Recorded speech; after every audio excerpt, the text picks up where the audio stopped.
రెండో విషయం, నేను క్లియర్గా చెప్పిన తెలంగాణ రాజ్యాధికార పార్టీ ఎవరికీ వ్యతిరేకం కాదు, సమానమైన హక్కులు అందరికీ దక్కాలి. ఎస్, ఇంత స్పష్టతతో చెప్పినాం.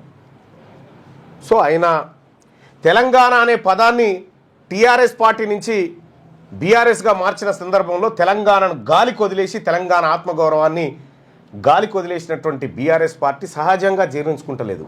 ఈ తెలంగాణ అనే పదం మనం తీసేయగానే బీసీలు అందుకున్నారు కదా, మళ్ళెట్లా మనం తెలంగాణ రాష్ట్రంలో 1,02,000 మంది జనాభా ఉన్న రావులు వెలమలు 1,04,000 ఉన్నోనికే గింత ఆతృతుంటే 2.5 కోట్ల మంది ఉన్న బీసీల పరిస్థితి ఏంది?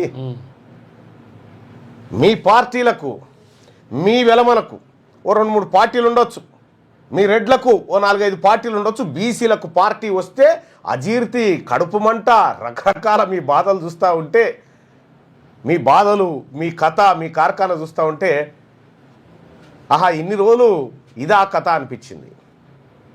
ఎస్, 100% చెప్తా ఉన్నాం, తెలంగాణ రాష్ట్రానికి చివరి ఓసీ సీఎం రేవంత్ రెడ్డే. ఇక మీరు రాసి పెట్టుకొని అయ్యే ప్రసక్తే లేదు. వచ్చేది బీసీల రాజ్యమే. తెలంగాణ రాజ్యాధికారం ఈ బీసీ ప్రజల చేతుల్లోకి రాబోతా ఉంది తెలంగాణ రాజ్యాధికార పార్టీ తరఫున.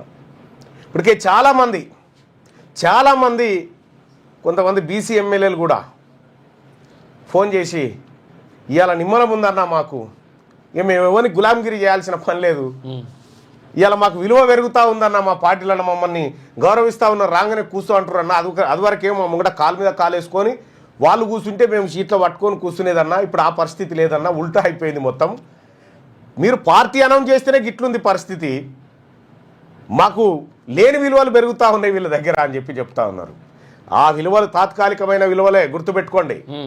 ఆ విలువలు మిమ్మల్ని తడిబట్టతో గొంతు కోసే విలువలే తప్ప కొత్త విలువలేం కాదు. వాళ్ళు ఎప్పటికీ మనవులు కాదు, మీరు గుర్తుపెట్టుకోండి. అందుకే బీసీలు తెలంగాణ రాష్ట్రంలో ఉన్న 2.5 కోట్ల మంది బీసీల ఆత్మగౌరవ పతాకమే ఇది.